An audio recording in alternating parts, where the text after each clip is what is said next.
Samba ɗin nan ko kuma in ce Alhaji Sambo ɗa ne a laddin Gyaza.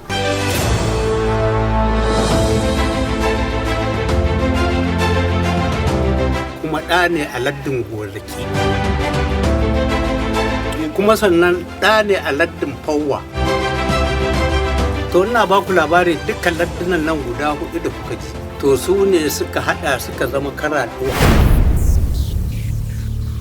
Yan sai mutum ya zauna magana Allah ya cutu ba gara in faɗi mata ba ko da Allah zai sa a samu nasara. Gaskiya mutuncinka da kimanka ai ya cancanta a ce an soka. Labari da ya gama ko ina amma kai da tunaninka da karatunka da hankalinka kasa ko da ba za ka zo ka turo wani ya zo ya gaya mun mana. Kar ka sa kanka ka bi hanyar da ba za ta ballar da kai ba. A gaskiya ne abin da alƙurfesa nake ma a gidan na ya ishi ni. Fi sabilillah ya za a je iske ni kawai dinga zagi na me na mishi? Dama ina da kes ɗinki. Ta yi wannan abin ne ɗan kishin wannan yanki na. San da kake yi kana suna ne a matsayin yar uwarka. To magiya na zo in ji ko aiki ya kawo ni. To wallahi bari ka ji. Al'umma yankin Karaduwa ba haka suke ba. Kansa da yake.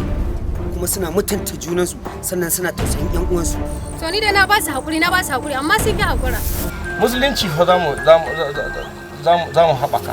Babanku yana gida zan yadda ku samu da hawan jini da na ruwa ne? In bar da sakarci ki rasa wanda za ki so sai wannan ba gidajen ba kauye wanda bai san abin da yake yi ba kayan cikin sama wani yake amma ki sai da shi da ke soyayya. Allah ya tabbatar mana da alheri.